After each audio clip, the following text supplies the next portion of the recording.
We were having an interesting discussion off the air because probably some of our viewers are going to be a little bit put out that I played that clip from Sarah Palin.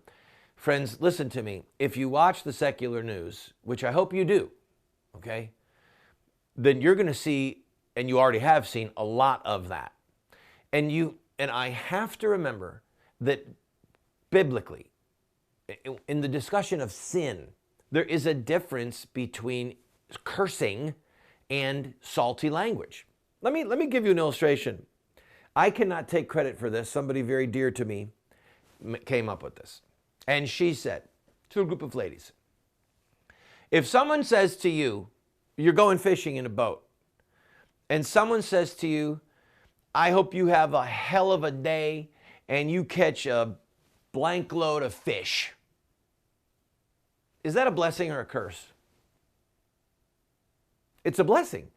Have a great day. Catch a ton of fish. Said with salty language between a couple of guys.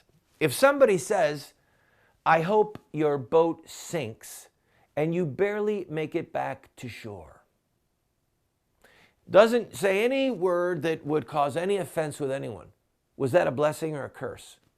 That was a curse. That was literally a curse. Without saying what we culturally call curse words. Why am I going down this rabbit trail? Because we are way past the time for hair splitting and debating how many angels can dance on the head of a pin. Okay? The blood of innocent babies is crying out to God for vengeance. The crime of sodomy and the homosexual so-called marriage movement is beckoning God to bring down judgment.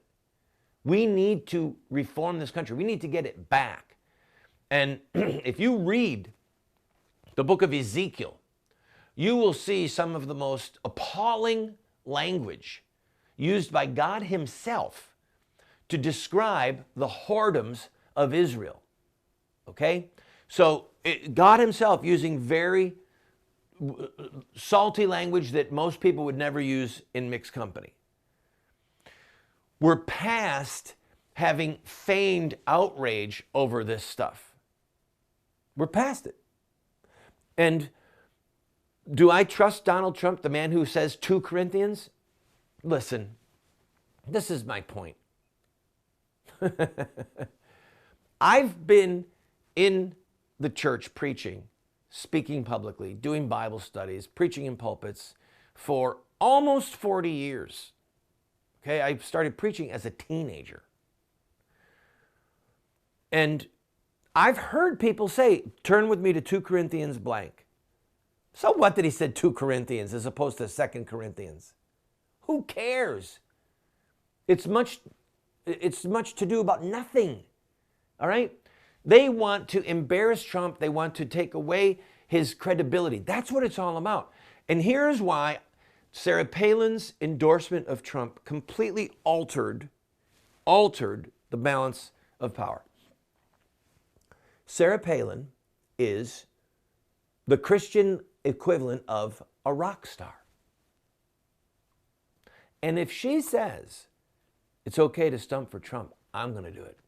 It gives permission to literally hundreds of thousands of evangelical moms who have got her books on their coffee table and her family's picture, in their laundry room, whatever. It gives permission for evangelical women to say, well, if Sarah says he's good, then I'm going with him. And he is older and wiser than Ted Cruz, even though Ted Cruz is an evangelical. Clearly, Donald Trump is not an evangelical, okay? Clearly, some of his conversions to pro-life or to marriage are recent. Are they real? Are they feigned? I don't know. Only God knows his heart. I hear his words, and I see Sarah Palin endorsing him, and I'm telling you, he's going to be the Republican nominee. We'll talk about Hillary when I come back.